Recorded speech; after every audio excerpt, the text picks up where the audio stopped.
Under the glare of courtroom chandeliers, the whirring of distant cameras setting up outside, the air felt thick, not but with history, full yet quiet. Journalists sat hunched, poised, knowing this. The case was no ordinary suit. It was special substance. Reckoning Jasmine Crockett, upright, centered, dressed in charcoal, with a modest pin of the cushion tucked beneath her lapel. She didn't fidget. She didn't blink too often. She simply watched, deliberate, who had waited years for this. Someone who had missed too many times to wait beyond surprise. The aisle, Donald J. in his in exile. Record, red, smirk sharp, legal brief. He wore his lawyer and something that made his team. The judge hadn't, but Trump already, as if the verdict had been read. He'd won. A door open. All right, the bailiff said. Everyone stood. Halvorson, a Republican, silver-haired, with a reputation for stone and an eye toward legacy, took the bench. He didn't smile. He simply nodded and gestured him to sit. Plain, said Jasmine. The judge looked up, almost surprised by how it sounded. Then Trump said, "Well, Your Honor," he began with a grin. "I'm ready, though I must admit I never thought I'd be dragged into court over a blog post. And not even a good one." There were chuckles from the gallery. Jasmine didn't move. Trump looked over, measuring her. "Come on," he said, louder this time. "You're just a blogger, Jasmine." The words hung in the air like smoke from a gunshot. For a split second, it seemed like Jasmine might smile. But she didn't. She held her gaze. Her voice was calm, almost cold. "Noted for the record," she said. "Defendant has identified the core of the dispute." Another ripple through the courtroom. This time not laughter, but attention. She had taken his punch and turned it into her thesis. This wasn't just about defamation. This was about what power does when it fears exposure. As opening statements were called, the courtroom leaned forward outside. The news tickers had already lit up. Trump versus Crockett, the blogger who sued a president. But inside, Jasmine knew better. She wasn't suing a man. She was suing a machine, a culture, an empire of dismissal where truth without credentials was treated as noise. And this time, the noise had a microphone. The courtroom faded behind her eyes as Jasmine sat in stillness, absorbing the sting of Trump's words, not because they surprised her, but because they were rehearsed, predictable, weaponized. Just a blogger wasn't an insult, it was a strategy, a minimization, an echo of every room she'd ever been underestimated in. She could hear her father's voice again. "When they can't fight your argument, Jasmine, they'll fight your identity. They'll shrink you. Speak anyway." It was years ago, before his lungs gave out, before the firm fell apart under pressure from campaign-backed litigation, before she realized that the courtroom wasn't always built for people like her. Back then she was in college, running a blog called The Fifth Layer, a digital diary of injustices too small for headlines but too big to ignore. Police patterns, unreported evictions, legislative fine print. Her readers were few, but they were faithful. She didn't write for attention. She wrote because no one else would. The media never cared, until she got too accurate. Until the predictions started aligning with scandal. Until protests were happening days after her blogs forecasted unrest. Until someone forwarded her post about Capitol Police stand-down orders dated January 3rd to a congressional aide, who flagged it just hours before the riot on the 6th. Then, everything changed. Her inbox flooded. Half praise, half threats. Cable news anchors quoted her without attribution. Trolls doxed her. Lawmakers dismissed her in hearings. Conspiracy blogger was the new smear. But behind the sneers, she saw fear. Fear that someone without a press badge had a better track record than the White House press pool. So she pivoted. Law school, late nights, policy work, elections. She won a seat in Congress by 0.6%. Her campaign never raised more than $250,000. But she had something more potent than money memory. Her community remembered who wrote about them before anyone else did. Now, back in the courtroom, she waited. She knew what the cameras didn't. This trial wasn't just about a name being dragged, it was about an entire method of silencing dissent. Discredit the person, and you discredit the truth they carry. Her attorney leaned in. You good? He whispered. Jasmine nodded slowly. Let him talk. Because she knew this wasn't a war of reputations. It was a war of record. And if they were going to call her just a blogger, she'd show them what a blogger sees. What a blogger remembers. What a blogger exposes when institutions forget how to listen. The courtroom reconvened after a brief recess, but the tone had shifted. There was something colder in the air now, sharper, like the smell before a thunderstorm. Judge Halvorsen tapped. The gavel, once almost symbolic, and turned to Jasmine's side. You may proceed with your first exhibit, counsel. Jasmine stood slowly. Her movement carried weight, not hesitation. She approached the bench, sliding a folder across the table toward the clerk. Your Honor, she began, her voice firm but layered with control. What I'm submitting is a subpoenaed email chain between senior White House staff dated December 30th, 2020, discussing digital threats to national credibility. She paused, locking eyes with Trump for the first time. My name appears in that chain 3 times. Murmurs erupted in the gallery. Trump shifted slightly in his seat, jaw tightening. The judge glanced at the documents, scanning quickly. Admissible for context, he said, not as proof of motive yet. The emails were read aloud. In them, top-level staffers mocked. Online agitators, with Jasmine's blog cited as an escalation node. One aide wrote, her posts are catching fire, she's not mainstream, but she's punching holes in the official line. Another responded, we'll deal with her. Digitally, then legally if she escalates. Jasmine let it hang. Digitally. Then legally, she repeated to the court. That's not policy, it's premeditation. The defense erupted. Trump's lead attorney, a man in his 60s with a permanent smirk and a Harvard ring, stood. Your Honor, this is speculative nonsense. These are staff emails, not the former president's. They have no bearing on his personal intent or statements. Jasmine turned to him. Would the court like the clip where Mr. Trump personally references my blog during a closed press briefing 2 days later? She asked, already holding up a USB drive. Or perhaps the internal memo suggesting digital suppression of unlicensed media sources under national security pretenses? Judge Halvorsen didn't blink. Let's not play games, Ms. Crockett. Submit it. The gallery was electric. Trump leaned over to his lawyer. She's pulling every rabbit out of that hat. But Jasmine had no hat, just receipts. The clip played. It was low quality, shot on a staffer's phone. Trump, surrounded by his inner circle, joked to laughter. This little congresswoman with her conspiracy blog. She'd be forgotten by March. The room quieted again. Forgotten. That was the plan? Jasmine turned back to the judge. With respect, Your Honor, this case is not just about reputation. It's about erasure. I wasn't defamed casually. I was targeted strategically. She returned to her seat without fanfare. Her hands didn't shake. The courtroom was no longer dismissing her. It was listening. Outside the courthouse, the city pulsed with noise horns, chants, the whirring thrum of satellite trucks parked like sentries along the curb. Reporters clustered at every entrance, microphones raised like bayonets. Every camera was aimed at a single narrative. The blogger versus the president. Inside, Jasmine's team huddled in a small legal suite off the main corridor, its windows frosted and its walls thin. The overhead fluorescent lights buzzed faintly. But Jasmine's silence buzzed louder.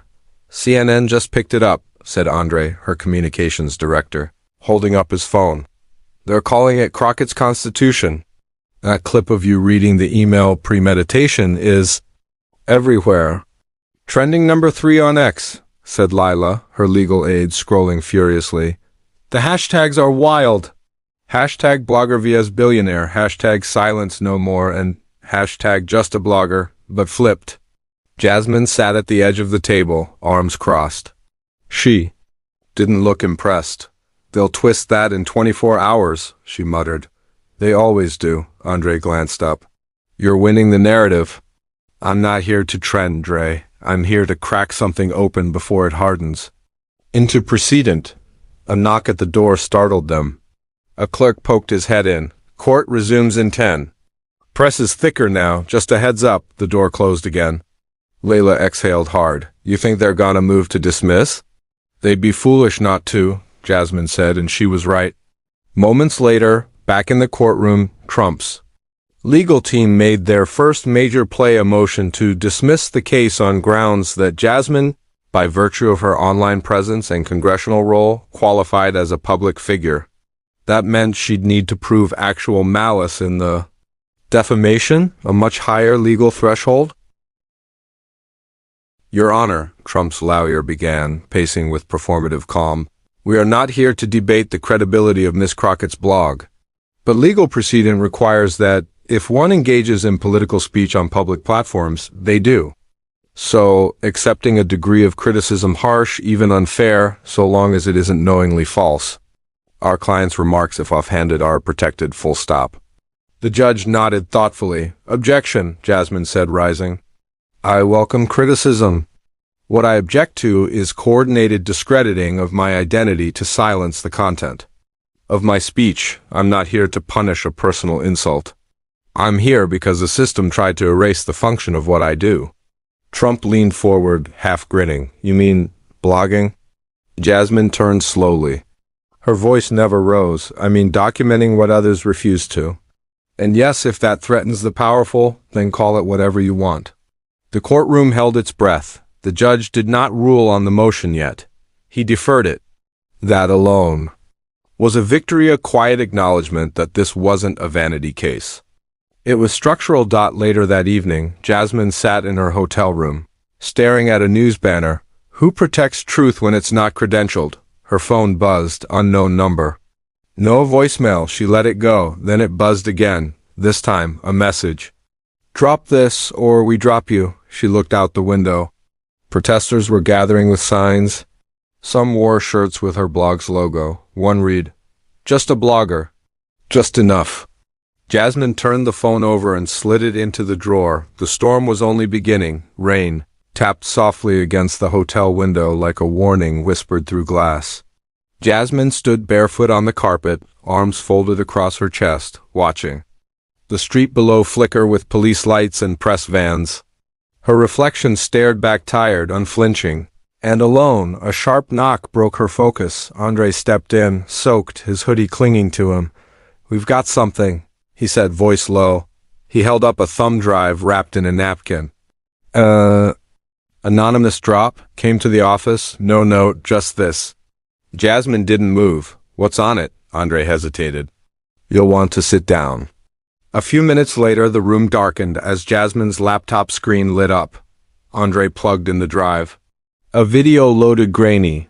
Timestamp January 5th, 2021. It appeared to be footage from inside a high-level White House meeting. No press. No podium. Just unfiltered power, raw and off-script. Trump sat at the head of a long table, flanked by advisors. His tone was mocking, animated. They say this little congresswoman, what's her name? Crockpot? Crock something has a blog. He chuckled. A blog? Can you believe that? Says we're undermining democracy. As if anybody reads that crap? Laughter. Another advisor added, she's getting picked up by the grassroots folks. Smart, but annoying. Trump's eyes narrowed. Get her off the radar. Discredit. Mock. Bury it. Another voice, off camera. Want us to call up the bots again? Trump smirked. You said it, not me. Jasmine's stomach clenched. It wasn't just flippant, it was calculated. They hadn't just dismissed her. They'd targeted her strategically, casually, like swatting a fly. Andre spoke, barely audible. It's them. No question, Jasmine's mind raced. The content was damning, morally, politically, but legally?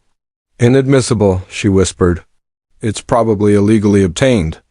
Chain of custody is non-existent. Andre sat across from her. But we leak it to the media. Let the public decide. She stared at him. Then I become the story, not the system. He leaned forward, voice urgent. You are the story now. Jasmine stood, walking to the window again. Outside, a young girl in a raincoat stood near the barricades, holding a handwritten sign. She told the truth first. Jasmine turned back to Andre. No leaks, not yet. Andre frowned. Then what? She looked down at the USB, now quiet and still. We build the narrative the right way. We show the pattern. When the public sees this trial isn't about me, but about a playbook, they'll stop laughing. Andre nodded slowly.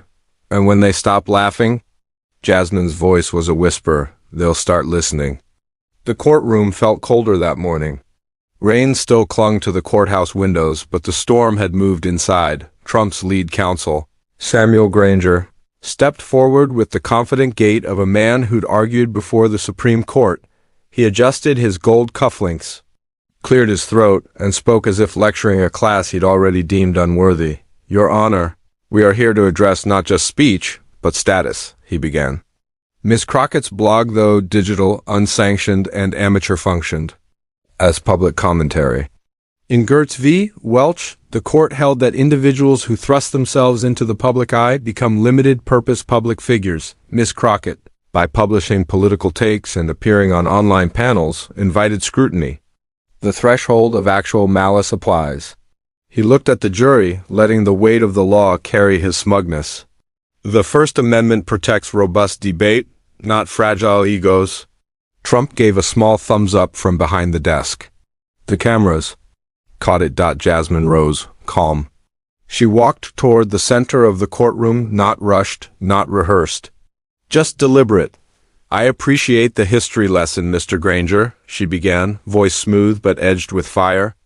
But your citation leaves out the parts where context matters. Gertz was about a man defamed by a magazine empire. I was defamed by a head of state. And unlike a media conglomerate, I had no editorial team, no lawyers. Just a Wi-Fi connection and an instinct for what the official story ignored. She turned to the judge. So the defense argues I'm a public figure, that I'm too known to be protected. But what made me known? The very attack I'm contesting. She paused. They call it opinion journalism.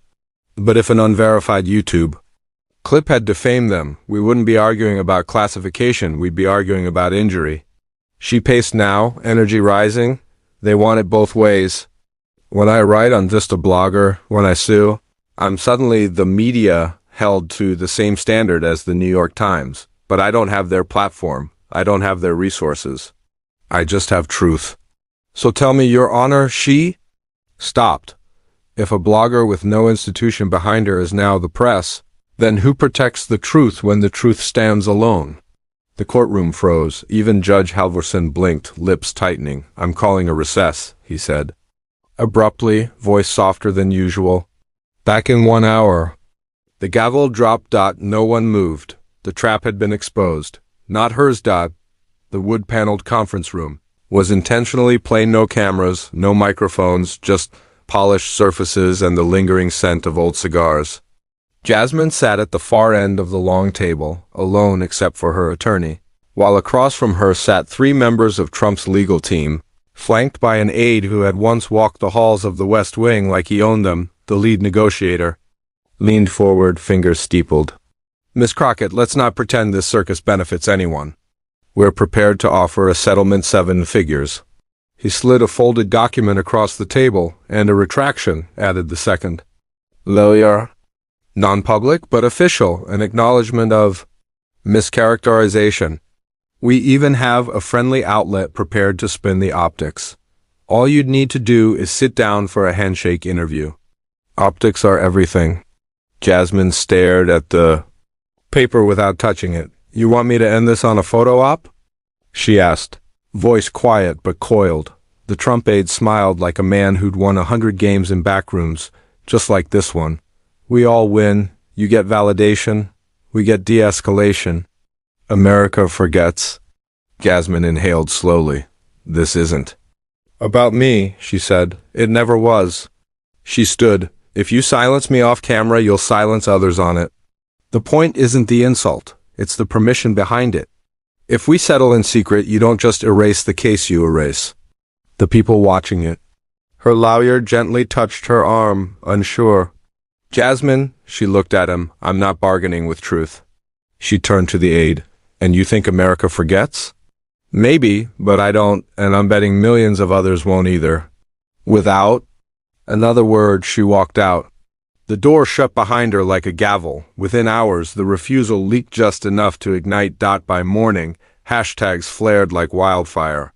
Hashtag she said no, hashtag refused the hush, hashtag not for sale. Young activists began reposting clips of her testimony. Journalists, some of whom had mocked her in the past, publicly applauded her stance. A retired judge wrote a piece titled "The Courage in Saying No." In Detroit, a college student printed shirts with Jasmine's quote. In Texas, a teacher played her hearing in a civics class.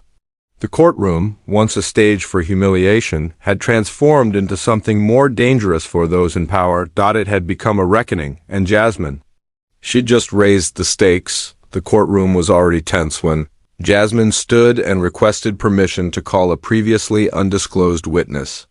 Judge Halvorsen furrowed his brow, glancing over his notes. Is this on record? He asked. She was cleared this morning, Jasmine replied calmly. Supplemental witness under Rule 26, relevant to the defendant's pattern of targeted defamation. The judge nodded slowly. Proceed. A hush swept over the room as the doors opened and a woman stepped through, early 30s, blonde. Hair pulled tight, dark circles under her eyes. Her name was Erin Delaney, and every political reporter in the room recognized her instantly. Former special assistant to the chief of staff, former loyalist. Gone silent 2 years ago. Until now, Erin took the stand and adjusted the microphone with trembling fingers. Jasmine approached carefully, voice low but firm. Ms. Delaney, do you recall a directive issued in the last weeks of December 2020 concerning online critics of the administration? Erin glanced toward the defense table, then to the judge. Her voice cracked but did not break. Yes. Can you describe it for the court? Erin cleared her throat. It was informal, verbal, but clear. We were instructed to monitor and neutralize rising digital dissent, not mainstream media. Independent blogs, social accounts that were shaping public perception in swing states. And was my blog The Fifth Layer named specifically in any documentation or internal briefings? Erin hesitated. In the digital memo summary I helped type on December 29th, yes. It was one of 3 listed under emerging threats to narrative stability. The room inhaled. Jasmine's hands remained steady. Did the defendant, Mr. Trump, see that memo? Erin nodded. He read it aloud. He laughed. Then he said, shut her down before she thinks she matters. Ah. Collective gasp rippled across the gallery. Reporters scribbled furiously. A camera flash went off despite the ban. One juror visibly stiffened. Trump's attorney bolted upright. Your Honor, we object. This is inflammatory hearsay.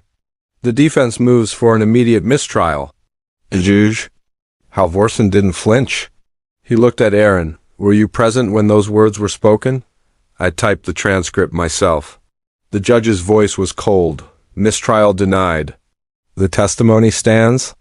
Trump muttered something under his breath. Jasmine turned back toward her seat. Her heels clicking like punctuation marks. She didn't smile. She didn't need to.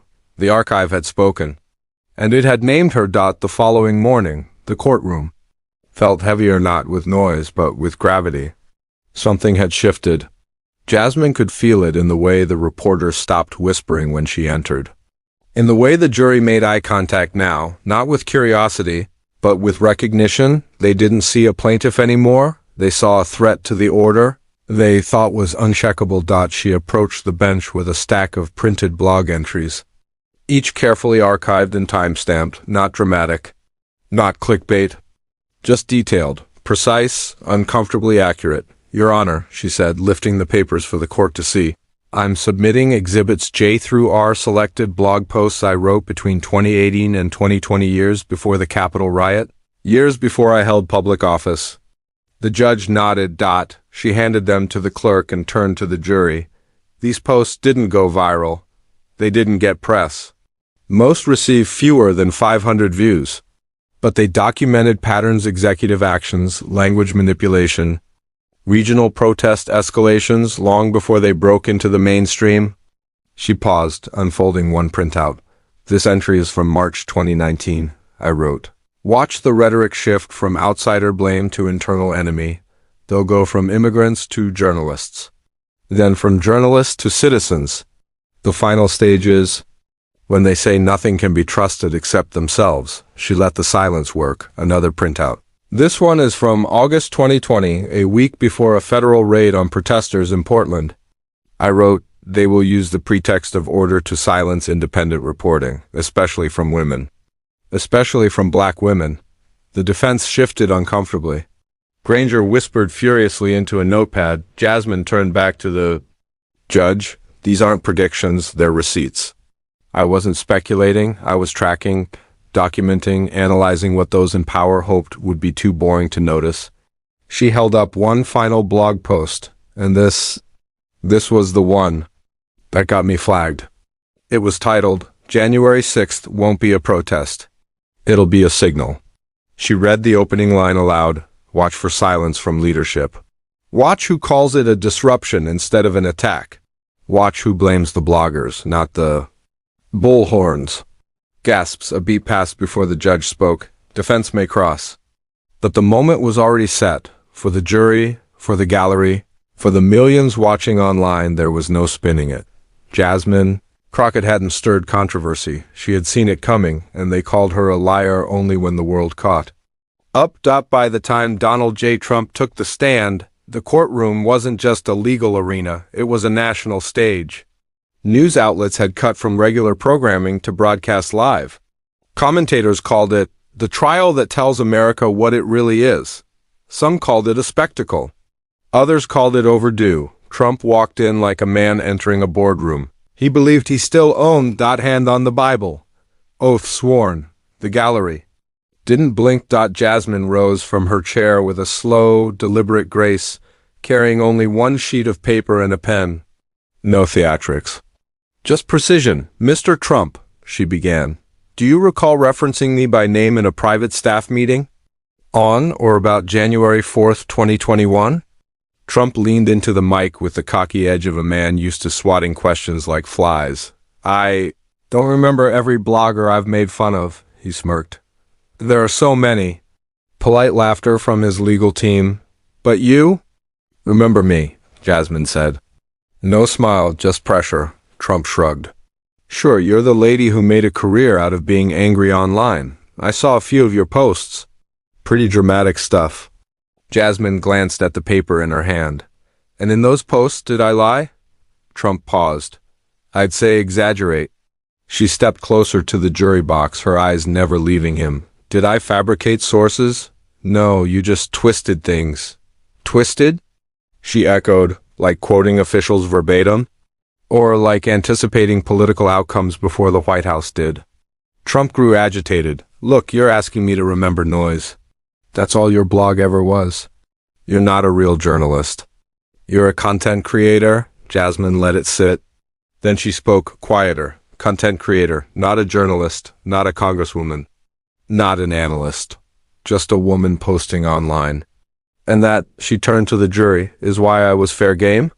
Trump leaned forward, now louder. This whole trial is a joke. It's a TikTok stunt. You want attention? Congrats, you got it. But no one takes you seriously. You're not the press. You're a hashtag. The courtroom held its breath. Jasmine didn't flinch. You're right, she said softly. I was a hashtag until someone made me a target. She returned to her seat. Judge Halvorsen cleared his throat, clearly rattled. That will be all for now. Trump leaned back, visibly annoyed, unaware that in trying to belittle her, he'd revealed what the whole trial was really about. Not whether she had power, but why it threatened him that she ever dared to use it. The courthouse steps were now a sea of signs, slogans, and storm gray umbrellas. Rain fell in sheets, but no one left. They watched the live streams, eyes fixed on phones, murmuring to each other like they were reading scripture aloud for the first time. Inside, Jasmine sat alone in the witness box. No papers, no screens, just memory. Judge Halvorsen had allowed her to testify in her own case, and now the courtroom was still, Expectant, she looked at the jury, not as a plaintiff, not even as a politician, but as a citizen with nothing left to prove. "I didn't start the fifth layer to fight a president," she said quietly. "I started it because the people around me kept disappearing." Her voice was even, but her hands curled around the armrests. "My cousin was evicted during a policy freeze. My neighbor's son was arrested during a traffic stop that somehow never had body cam footage. Our city was being rewritten while the headlines chased noise." She paused, so I started writing, documenting, cross-referencing, not because I had credentials, because I had eyes. The defense lawyer stood. "Miss Crockett, would you agree that you benefited from the attention? That this blog, this narrative, this trial, hasn't it made you a household name?" She turned toward him slowly. "Benefit?" She looked back at the jury. "I've had death threats. My mother's house was vandalized. I've been doxxed, disinvited, and told that no real journalist would ever hire me. And you think I'm here because I enjoyed the spotlight?" She leaned forward, her voice a quiet fire. "I'm here because truth without platform is treated as a threat. Because when you don't come from an institution, the system doesn't debate your facts. It erases your right to speak." She took a breath. "I wasn't just defamed. I was framed as illegitimate. My voice was labeled dangerous because it wasn't credentialed. And when I responded, they laughed. Because they didn't expect me to fight back with law, with record, with precedent." She looked at the judge now. "This trial isn't just about what he said. It's about who gets to say anything." The courtroom was silent. Then one juror, middle-aged, stern, unreadable, nodded. Just once, that nod traveled. Another juror followed. Then another. Outside, the crowds didn't know what was said, but they knew something had shifted. Rain mixed with tears. Someone whispered, "She just made history." Inside, Jasmine didn't cry, didn't smile. She simply waited, because the truth was no longer just hers. It belonged to the room now. The afternoon sun broke through the clouds just as the courtroom doors opened again. A golden beam spilled across the polished floor, cutting through the stale air like a divine footnote, quiet, unnoticed by most, but not by Jasmine. She took her seat again, shoulders squared, hands folded neatly in her lap. The final cross-examination was set to begin. Trump's legal team, having failed to dismiss or derail the case, now pivoted to their last weapon, discredit through doubt. Not with facts, but with shadows. Samuel Granger, polished and composed, rose with a practiced sigh. "Miss Crockett," he began, pacing slowly, "you've testified that you are a victim of targeted defamation by my client, yet you continued to post, continued to serve in Congress, continued to gain followers. How do you define damage?" Jasmine blinked once. "Damage isn't always disappearance," she said. "Sometimes it's distortion." Granger leaned in. "Is it not true, Miss Crockett, that since the blog's rise in notoriety, you've received book deals, speaking offers, even a documentary option?" "Yes," she replied. "But not before I was labeled a threat to democracy." He smiled. "Slightly. And that label, would you say it elevated your platform?" There was a pause. "The kind that invites traps." Jasmine didn't flinch. "It weaponized my existence. That's not elevation, it's survival." Granger pivoted. "You've used the word truth repeatedly. Do you claim exclusive ownership of it?" "No," she said. "I just know what it sounds like when no one wants to hear it." He stopped pacing. "But isn't it true," he said, raising his voice now, "that you entered this courtroom not just to defend your reputation, but to build a political movement?" Jasmine looked around at the jury, at the judge, at the gallery, and finally at Trump, who smirked as if the entire courtroom was a TV stage he'd already canceled. She stood. "I didn't come here to build a movement," she said softly. "I came because the truth was small enough to step on." And they did. She took a breath. "But you can only step on it for so long before it leaves a mark." Granger didn't reply. The silence was broken only by the soft sound of shuffling paper as the judge looked down, his brow creased not with fatigue, but with something resembling conscience. The final cross ended not with an explosion, but with a question that echoed in every listener's mind. When truth becomes inconvenient, What systems are in place to bury it, and who will dig it back up? That day, Jasmine did. And now the court had no choice but to answer.